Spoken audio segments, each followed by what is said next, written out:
Ang kwentong ito ay hango sa totoong buhay. Karanasan ito ni Noli. Taong 1996, Bacolod. Hanggang sa naisipan niyang, ano kaya kung tabuin niya ang presensya ng mga kamalasan na dala-dala ng magbarkadang yon upang matanggal ang negatibong enerhiya. Nagbanggit siya ng 3 usal at pinakawalan sa lugar kung naasaan sila.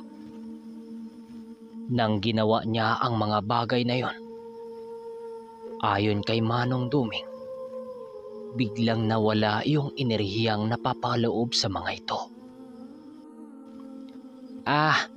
Kaibigan, huwag ho kayong matakot para sa panlaban mo. Ako na bahala. Wika niya sabay haplos sa tandang nahanda ng dalhin sa ruweda. Nang ginawa ito ng batang ermitanyo, halos lahat ng mga kasama nila napatitig doon. Dahil siguro sa pagkabigla ng mga ito sa kanyang sinasabi. Mahilig ka rin pala sa ganong larangan, iho. Sige, sasama ka sa amin sa loob para naman maaliw ka. Wika ng lalaking nakakatanda sa lahat ng mga kasama ni Temyo.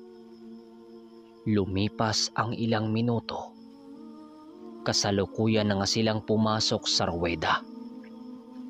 Habang nasa loob sila ng sabungan, nasipat ni Manong Duming ang magiging kalaban ng manok ni Temyo. Ayon sa kanya, dahil galing bayan ang mga kalaban nila, hindi mapagkakailang magaganda ang dala nitong panapong. Hanggang sa inilaban na nga yung manok. Pagbitaw nito kay Temyo sa lupa, maniwala kayo sa hindi, ang akala ng magbabarkada, hindi uubra yung pambato ni Temyo. Dahil sa unang sagupaan nito sa taas ng ere, pinupog na yun ang pinupog hanggang sa paglapag sa lupa. Hindi gumagalaw yung manok ni Temyo na para bang wala ng buhay. Dahil hindi yun pinakawala ng kalaban hanggang sa hindi ito tatamaan talaga. Ayon kay Manong Duming, yung pagmumukha ng mga barkada nung nakikita nito ang mga nangyari, parang binagsaka ng langit at lupa. Dahil sa pang-4 nilang laban, nakikita nilang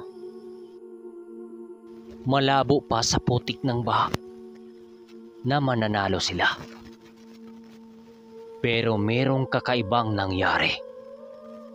Bigla kasing tumayo yung manok ni Temyo at kaagad nagpakawala ng 1 o 2 palo sa kalaban.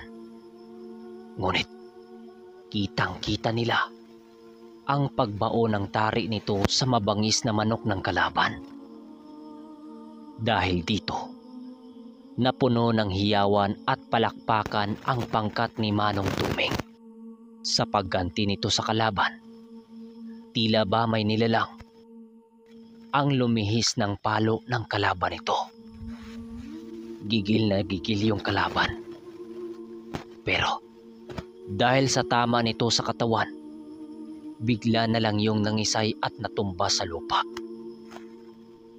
Nang makita ito ng mga kasama ni Temyo, halos hindi mapigilan ang saya nitong nararamdaman. Yung 2 kasama nila sa labas, tumalon yun ng bakod at hinubad yung damit habang sumayaw-sayaw sa sahig ng sabungan. Dahil sa panalong yon, tuwang-tuwa ang pangkat ni Temyo sa mga nangyari. Lalo na nung malaman nilang hindi nagtamo ng kahit ni isang galos ang kanilang manok. Pero Ang kakaibang pangyayaring yon ang gumulo naman sa mga isipan ng mga ito. Kung bakit nga ba hindi yun nagtatamo ng sugat nang sa kabila ng halos paliguan yun ng palo. Hanggang sa nagpasya ang mga itong muling ipatad yung manok nila. Dahil sa tingin nila, baka yun na ang swerte nila. At yun nga, inilaban nilang muli ang manok.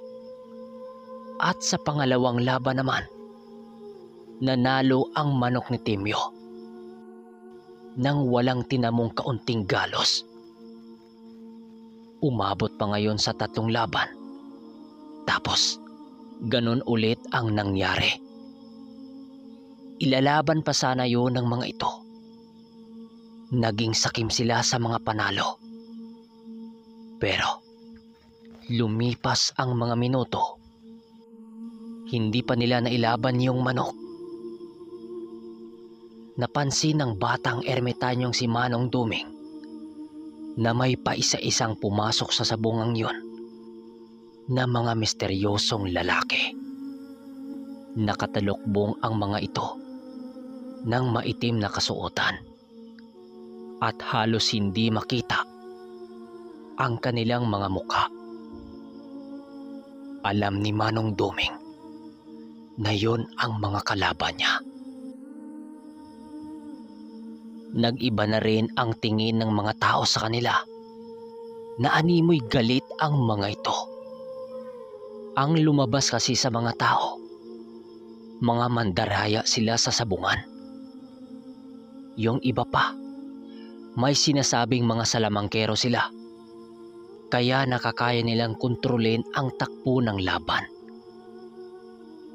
Dahil sa mga nagaganap na yon, nagpasya si Manong Duming na umalis na sa sabungang yon. Agad namang naunawaan ni Temyo ang naramdaman ni Manong Duming dahil kahit papano, bukas ang paniniwala nitong si Temyo pagdating sa lihim na aspeto. At kahit yung ginawa niya para swertehin sila,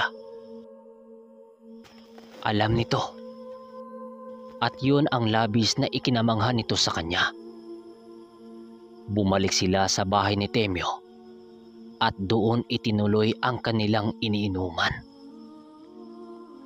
Silang dalawa lang din ang umalis dahil gusto pa ng mga kasama nila ang ilaban ang nagpapanalong tandang. Sa pagtagal ng kanilang inuman, nabaling naman ang kanilang usapan patungkol sa mga lihim na karunungan. At doon din ay kwento sa kanya ni Temyo tungkol sa isang usang ugis na kanyang tinulungan. Ayon dito, habang papuwi siya noon sa kanyang bahay, biglang bumuhos ang napakalakas na ulan. Dahilan para tumaas ng bigla ang tubig sa ilog, hindi kalayuan sa kanila. Dahil nga magdidilim na ng mga oras na yon, kahit medyo may kalakasan na ang baha, naglakas loob pa rin siyang lusungin ang baha na yon. Mabuti naman, dahil hindi pa gaanong kalakas ang puwersa nito o yung sulog kung tawagin sa amin. Nang makaaon na siya, patuloy pa rin siya sa paglalakad. Kahit napakalakas ng ulan, hindi man lang siya sumilong sa mga sagingan. Ngunit habang naglalakad siya, doon niya nakita ang isang usang kulay puti na nadagana ng punong nabuwal. Nais sana niya itong kunin para doon na lang alagaan. Ngunit hindi niya ito ginawa dahil sa kakaibang kulay ng usa na yon. Sa tanang buhay niya kasi, una siyang nakakita ng ganong uri ng usa na kulay puti. Ang kulay puti nito doon sa balahibo niya parang may halong asul. Tapos Napakakintab din. Dali-dali niyang nilapitan ang kinaroroonan nito at iniangat ang punong dumagan dito. Nang maalis na dito ang nakadagang puno, dali-dali niya itong kinuha at inilagay sa butas ng isang puno kung saan hindi ito maulanan. Itong si Temyo kasi, kahit isa siyang mananabong, maawain pa rin siya sa ibang hayop. Ilang minuto pa ang makalipas. Laking gulat na lamang ng nagngangalang Temyo nang marinig niyang magsalita ang usang kanyang hawak. Temyo, talagang napakabuti ng kaibutura ng puso mo. Matagal na kitang pinagmasdan. At ngayong nagkatagpo na tayo, hayaan mong ibalik ko sa iyo ang gantimpala sa hindi masukat na awa mo sa hayop at sa kapwa mo. Wika ng usa. Matapos itong makapagwika, ay ang pagtigil sa ulan ng lugar ni Temyo. Nawala rin ang usang kanyang hawak nang siyang labis niyang ikinagulat. Dahil sa mga naranasan noon ni Temyo, umuwi ito sa kanilang tulala at hindi makapagsalita. Lumipas ang panahon nitong si Temyo. Doon niya naramdaman ang natatangi niyang abilidad. Kapag magkaroon ng malakas na pag-ulan at pagbaha sa kanilang lugar, iniisip lang nitong si Temyo ang usa at kusang tumigil ang ulan. Kahit amihang ulan, napapasunod ito ni Temyo. Hindi pa matapos makapagkwento kay Manong Duming si Temyo, dumating na ang ilan nilang mga kasama na galing na pinagmamasid sa ilog kung saan sila dadaan papuntang Uringaw.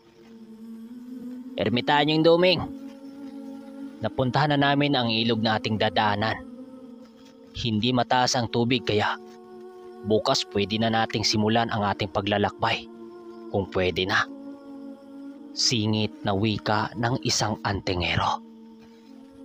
Nang maantala ang kanyang pagkwento, hindi na nito binilikan pa ang kwento ni Temyo. May sumingit na naman kasi na isa nilang kainuman tungkol sa lupain ni Sanoy. Sa pagtigil ng kanilang pag-uusap, pinili na ng iba nilang mga kasama ang magpahinga. Ganon din naman ang ginawa nila Noli at Danilo nang masipat nilang paisa-isa nang nagsialisan ang mga kasama nilang antingero at albularyo. Sa pagsapit ng madaling araw ng Biyernes, sabay-sabay silang naligo sa isang ilog, hindi kalayuan sa bahay na kanilang tinuluyan. Bakit Biyernes sila naliligo at madaling araw pa? Yun kasi ang taktika ng mga taong may karga sa katawan upang manatili sa kanila ang lakas ng kanilang tinatangan. At kapag maliligo sila, bawal din makita ng ibang mga tao, kaya madaling araw sila naliligo.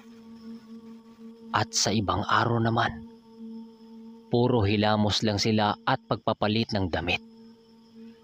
Dahil yun na ang huling araw nila sa takuling. Pagsapit ng gabi, matinding inuman ang nagaganap. Hello mga Karmitanyo, magandang gabi sa inyong lahat. Happy New Year sa inyo. Hanggang dito na lang ang ating kwento. Maraming salamat. Hanggang sa pagbabalik ng Ang Ermitanyo.